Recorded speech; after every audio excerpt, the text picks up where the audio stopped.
Whether Nike wanted to or not, they definitely got involved with this whole Lil Nas X Satan shoe controversy. The strangest part is that the company involved specifically said that Nike had no part in the collaboration with rapper Lil Nas X. However, some people are still tying the company to this shocking drop, and now they are filing lawsuits against the controversial company behind their modified Nike Air Max 97s. But before I dive into all of those details, make sure you smash that like button to show some support to the channel. With that out of the way, let's just get started. Shortly after the wave of backlash that Lil Nas X received for dropping his Satan shoes said to be containing a drop of human blood, Nike has filed a lawsuit against the company called mschf, or mschf for their abbreviation if you want to go by that. According to the legal document obtained online, the complaint is for trademark infringement, false designation of origin, trademark dilution, common law trademark infringement, and unfair competition. The main reason you're seeing all of that trademark law being put forth is because Nike wants to absolve themselves of any responsibility when it comes to the modification of their shoes. I guess they're hoping the publicity on the lawsuit will make people understand that they in fact had no involvement. The last thing Nike wants is people not buying their shoes because they were under the impression that Nike loves collaborating with the devil. In fact, Nike is actually claiming that this has harmed their reputation. In a statement to CNN, the company said, "We do not have a relationship with Lil Nas X or mschf." They go on to say, "Nike did not design or release these shoes and we do not endorse them." mschf also confirmed via email that their limited edition drop of 666 pairs sold out in less than a minute, with Lil Nas X keeping the first pair. In the second page of the lawsuit, Nike explains how this drop has affected their image. In the legal documents they write, "Nike has not and does not approve or authorize mschf's customized Satan shoes. Moreover, mschf and its unauthorized Satan shoes are likely to cause confusion and dilution and create an erroneous association between mschf's products and Nike. In fact, there is already evidence of significant confusion and dilution occurring in the marketplace, including calls to boycott Nike in response to the launch of mschf's Satan shoes based on the mistaken belief that Nike has authorized or approved this product." The company then goes on to explain what they will do to protect that image, saying, "Nike files this lawsuit to maintain control of its brand, to protect its intellectual property, and to clear the confusion and dilution in the marketplace by setting the record straight. Nike has not and does not approve or authorize mschf's customized Satan shoes. As an innovative brand that strives to push the envelope and do the right thing, Nike knows it may not please everyone all the time. But decisions about what products to put the swoosh on belong to Nike, not to third parties like mschf. Nike requests that the court immediately and permanently stop mschf from fulfilling all orders for its unauthorized Satan shoes." But as I mentioned earlier, the legal team at Nike was just a little bit too late on this one. Had they filed back when the company made their Nike Air Max Jesus shoes, maybe they would have prevented this. But instead, the shoes sold out in under a minute, which means the stock price on these shoes just went through the roof, folks. This is a common occurrence and trend, if you will, that happens with cancel culture. The second that one side condemns a product that leads to the expulsion from the shelves, or book burning if you will, the value of these products immediately skyrocket. In the closing portion of the lawsuit, Nike signs off by saying, "A genuine Nike Air Max 97 shoe does not contain any of these customized features. Despite these drastic alterations, the Satan shoes will prominently display the Nike swoosh logo both at the top of the tongue and along the sides of the shoes. In the short time since the announcement of the Satan shoes, Nike has suffered significant harm to its goodwill, including among consumers who believe that Nike is endorsing Satanism." Examples of online consumer commentary are reproduced below. And as you can see, Nike came with receipts. People were calling the company a bunch of hypocrites, saying how terrible this was, and that they would never be buying Nike again for their family. So I see why Nike's public relations department is sort of having a bit of a conniption fit over this. I would love to hear your thoughts on this though, so make sure you leave us a comment down below, and while you ponder that, let's check out some of your comments from the video titled "Lil Nas X canceled after human blood found in Satan shoes." Not really found, but you clicked. Eden Taylor says, "And all 666 pairs still sold out in under a minute."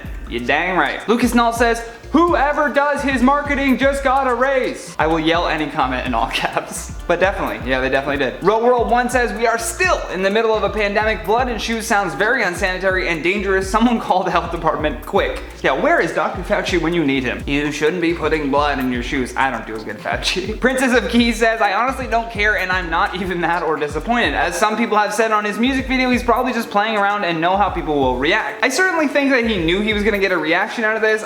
I don't think he was prepared for how much of a reaction he was gonna get. It's still a lot of negativity, you know?" Alfie says, "Damn, we really be putting blood in shoes now? I knew brand names were controlled by evil businessmen, but damn." I know, right? They're really just being like, "Here you go. Here, this is how it is." But that's been today's video, guys. Thank you so much for watching. I've been your host, Johnny Rogers, and until next time, stay classy, YouTube, and you too, Facebook.